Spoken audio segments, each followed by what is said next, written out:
Cars are funny. One minute they are perfectly fine, and the next they are leaking. Don't forget to check your fluids often because not many people look under their cars. The radiator is leaking, so I am replacing it. Depending on condition, this can also be a good time to replace the fan, coolant hoses, and thermostat. I did all that a few years ago when the thermostat was stuck open.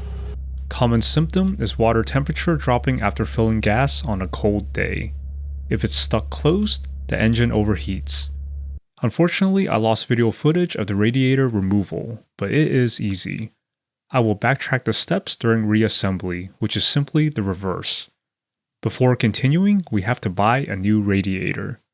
I want to quickly talk about the Evo tax, which also applies to GTRs, Supras, and other popular high-performance cars. A typical, cheap consumable is somehow glorified to cost close to $1,000. Now, if you have an actual overheating problem or simply got money to blow, then by all means, buy whatever you can afford. In my case, the OEM style radiator has worked perfectly fine, so that's what I will replace it with.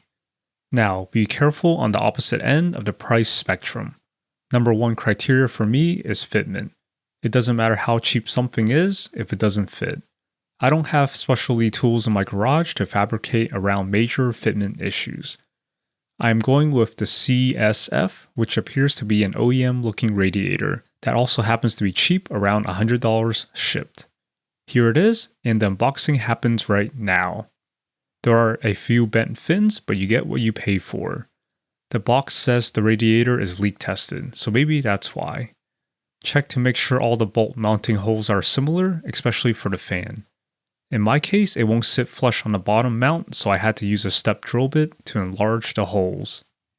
I suggest installing the radiator without the fan. Don't forget the rubber mounts on the bottom. It may be easier to put those in place first. Just make sure everything lines up when looking underneath.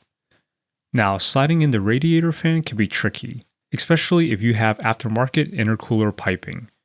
You have to be creative and careful not to bend radiator fins with the metal fan housing. Honestly, the last time I did this, I simply disconnected the piping. But improperly tightened, these couplings are a source of boost leaks, so I try not to mess with it if possible. The old radiator setup was also close to the pipe and will sometimes rub and rattle. Another potential fitment issue is for those running forward-facing turbos. Usually, a half-sized radiator will be a consideration for better clearance. Starting with the fan mount, all bolts you see are 10mm. My upper radiator mounts are secured with a custom Allen head bolt because the original fasteners rusted and snapped off. If you also have a rusty car, I will link the DIY bolt dress-up kit below in the description. If your overflow reservoir is dirty, take it out and wash it. I see rust in mine, which can be a problem. To sanity check, I look at the motor oil to see if there is coolant mixed in, which would be a milky color and indicator of a much bigger problem. My oil is fine, so let's continue. Reinstall the upper radiator hose. For lube, I just use saliva, which I know is disgusting, but it works. Remount the overflow tube hose and follow this routing pattern. Back under the car, plug in the single fan connector and slide over the lower radiator hose. If possible, look for indentation and replace the clamp in the same location and orientation as before. Since I don't have a flushing machine, I just run distilled water through the system. Normal tap water contains minerals which you don't want breaking down over time. It takes about 1.5 gallons before the radiator fills up. Start the car and once warmed up, turn the heat to max and the fan on full blast. If you have Evo Scan or any good scanner, you can actuate the fan to make sure it works.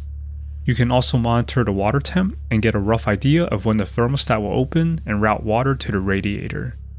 The water level will drop, so stay close by and keep adding distilled water. Watch the bubbles bleed out and note that plain water has a lower boiling point than typical coolant.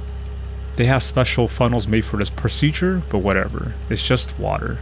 When you do the final fill with coolant, this burping procedure is the same. Ignore all the spilled water steaming off, and once everything looks good, cap it off.